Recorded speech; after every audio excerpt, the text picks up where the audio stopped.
To my channel. ఇప్పుడిప్పుడే మనకు ఒక బ్రేకింగ్ న్యూస్ అయితే రావటం జరిగిందండి. ఏపీ ఉద్యోగులకి సంబంధించి 2 ఏళ్ళు రద్దని చెప్పి ఒక బ్రేకింగ్ న్యూస్ అయితే రావటం జరిగింది.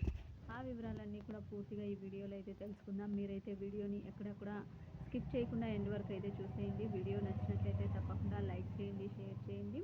అయితే ఉద్యోగులకు సంబంధించి 2 ఏళ్ళు ఉద్యోగులకి పదవీ విరమణ వయసు రద్దు అయితే కావడం జరిగిందండి. అదేవిధంగా వారికి రావాల్సినటువంటి పెండింగ్ బకాయిలన్నీ కూడా విడుదల చేయాలని ఈ 2 అంశాలపైన చంద్రబాబు గారు ఎన్నికల సంఘానికి అయితే లేఖ రాయటం జరిగిందండి.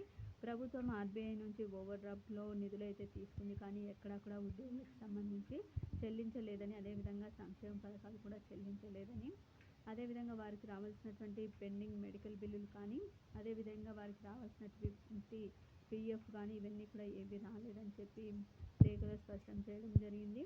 ఖచ్చితంగా ఇవన్నీ కూడా విడుదల చేయాలని ఈసీకి లేఖ అయితే రాశారండి చంద్రబాబు గారు.